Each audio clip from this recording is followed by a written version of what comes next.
Hey y'all, it's just Maddie. Welcome to Bookbinding 101 Part 2, where we'll talk about printing and prepping. Before everything, of course, we want to make sure we have all of our materials ready. So number one, make sure you have that printer turned on. If you haven't done maintenance recently on that printer, just get it out the way. You also want to make sure you have your paper of choice prepped and ready. I'm using A4 paper, so I have a ton of A4 paper. You'll want to have Acrobat, Adobe PDF reader, the free version, because we don't need to do the paid one. The free version is what we want. You'll need a bone folder or something to help you press down the fold of the paper. You could use a ruler for this too. You'll also want a book press, one that you DIY'd or the actual tool. Now for the DIY, you can use like a stack of books or something heavy and flat to go on top of these stacks of papers. You will want that ruler, whether as a bone folder or for something else. We're gonna use it no matter what, so just make sure you have a ruler regardless. And last but not least, a pencil. As I said, make sure you have that printer on and running. Make sure your ink levels are at the right level. If you're just planning on printing on black and white, that's totally fine. If you plan on printing in color, make sure that all of the color you need is there and that you have enough of it. I cannot stress this enough. Without further ado, let's get into it. We are gonna open up our PDF into Adobe. So in this video, I'm going to be using a different typeset just because this one has been sitting there for quite some time and it did take me 5 hours to do, so I feel like it kind of deserves to get printed first. Now it's kind of straightforward from this point out. You go to print. Now that we have print open, it automatically kind of shows it as two-sided pages. First, we are going to set up this page. We're going to do this first and foremost. We're going to get it out the way. If you're using letter, great. This for me is already set up in letter. However, that's not what I'm using. Remember, I'm using A4 paper, so I need to change this letter size and I want to keep it in portrait orientation. Click OK, and that should fix this. There we go. Next, we are going to go to the pages section because we want to give ourselves signatures.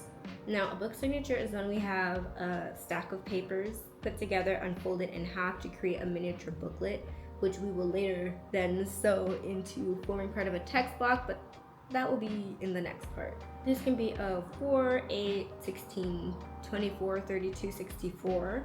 I will be doing a 32-page signature, which means each signature is going to have 8 sheets of paper. So because I'm doing a 32-page signature, I'm gonna go over here and type in from page 1 to page 32. I like having 32 pages in one signature, so I have it pre-written out so I can just copy and paste it when the time comes to it.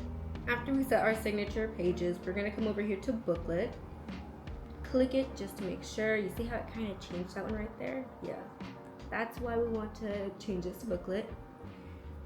And last but not least, the subset. Now, for a lot of people, you'll have both sides selected. If your printer can print front and back automatically without needing any intervention, you're just gonna click both sides. My printer, however, does not do that. If your printer is like mine, we're gonna start with backside only. Let's hit print. The reason I do it this way is because when all these pages come out of my printer, the only thing I have to do before printing the front side is taking a stack, flipping it over, and inserting it blank side up. Now, I normally watch my sheets a little bit closer, but I had a grocery order coming in and I got my juice, so that's why I'm here. And now that it's done, perfectly timed by the way, let me move this chair so you can see what I do. I take this stack, just like this, okay? As you saw, I didn't change anything. I just took it from the heater here, okay? Print side, we're just gonna flip it like that, put it back in the printer, and now we're going to print the front side only of these 32 pages. While we wait for the rest of our pages to print, I will familiarize you with this tool right here. If you are not aware, this is what's called a bone folder. This is what we use to score and crease papers, leather, anything basically. It's a type of scoring tool. Traditionally, it used to be made out of bone, hence the name bone folder. But a lot of times nowadays you can find it made from plastic. I'm pretty sure this one is made from plastic, especially since I got it off of Temu. It works perfectly fine. This is gonna help you ensure a nice, sharp, crisp fold in your pages. And with that, our pages are done printing. Here in my hand, I have my first signature. Now, the front cover page is a little lined, but that's how my printer is when it comes to printing big things. It's always been like that when it's come to printing pictures, no matter what it is. So, let's talk about this next step before I even start printing my next ones, just because I want you to see what it is that needs to be done and how to do it. What you're going to do is you are going to square up, meaning make sure all the corners are aligned, that it's nice and even. You're going to very carefully fold it in half. Carefully, okay? Make sure you keep squaring it up as you fold. You don't want any mistakes. I like to pinch to help me fold it like this.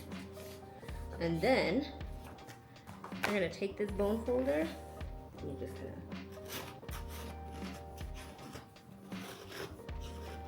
Now, you can do individual pages, of course. I like doing it like this and then going in for individual pages. So I'm gonna do that with the rest of my pages and then we'll be back to finish it. It is literally 2 days later and I haven't finished printing out my pages. I actually still only have the first signature done. It's not because it takes a long time to print or anything, it's just because I've had a busy weekend. So enjoy this time lapse, I guess.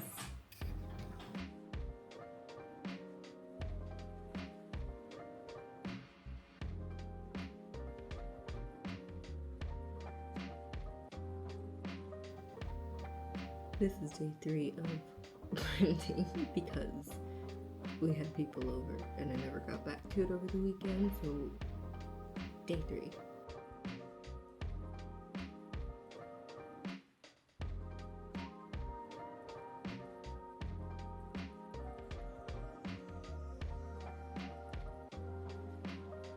We're gonna take a quick break for breakfast, lunch, a quick lunch, nothing too heavy. A bagel and some cream cheese spread.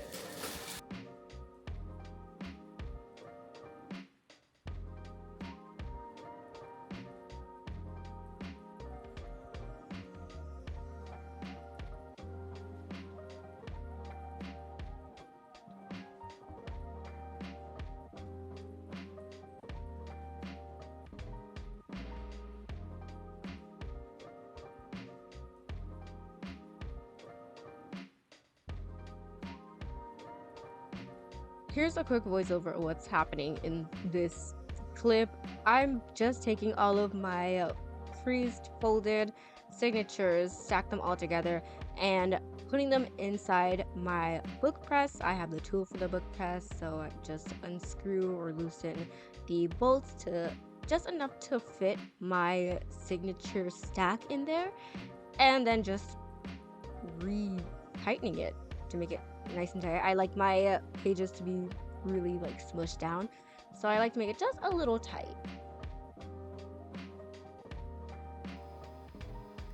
I have this ridiculous habit of putting my signatures in my book press and then forgetting about it because it has been a week since the last clip, and my signatures have just been pressing. So what I'm gonna do is I'm going to let them out for this next step. All you're gonna need for this next step is a ruler and a pencil. That's all we're gonna do for the prep work. I've just loosened up my book press. I'm going to take out my signatures. Just like that. Beautiful. Look at that. And we are going to start marking our puncture locations. For that, I'm going to put my book press on the floor actually. I'll come back to it eventually. And I'm going to use my top signature for this. You can do 6 or 7 or however many you want to. First let me measure. Divide by 3s. I'll have more puncture marks than normal, but that's totally okay because this is about 21 centimeters. So I'll just go by 3s.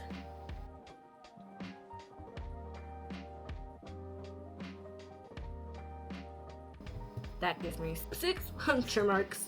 It's one of the reasons why I like using a mechanical pencil for this, just because when it comes to like marking it down the sides, you just use the side of the mechanical pencil. Okay, that's all marked, so we're gonna put this back on top of our stack, square everything up, line it up, and we are going to start marking these lines.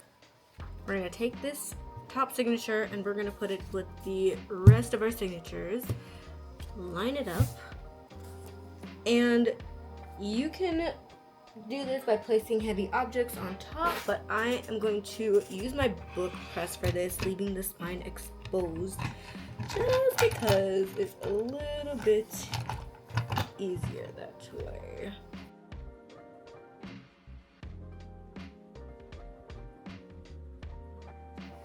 Now that I've got the spine exposed, and you can still see my marks, I'm just gonna tighten it back. So now that you have your mark showing, I'm gonna tilt this to the side, and we are going to start with having a ruler and a pencil. I actually might need a bigger pencil for this because I can't hardly see. I've done half of my puncture marks already. As you can see, these lines already done. We are going to line up this ruler with our little mark at the top. And since this is a straight edge, all I have to do is hold here and mark it. There we go. And we have a nice, beautiful line. And we're gonna do that until I finish the other 2 that are here.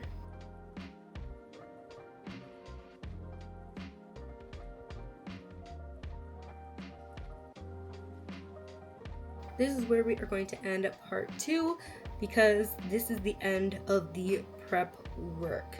The next video is where we actually start binding everything together, which I am excited for, which I might start filming that video either later today or tomorrow, depending. You don't really need to keep it here. I just like to keep it pressed until I'm ready to start puncturing and binding everything. Stay tuned for part 3, which is all about text block, which is what this is going to become, but not until the next video, depending on whenever I get started on it. Like, subscribe, leave a comment, put it on in the background for ambiance sake. If you just need someone to yap away while you do whatever you need to do, you could play my videos because that's all I do. Yap. I yap. It's what I do. Thanks so much for watching. I'll see you next time.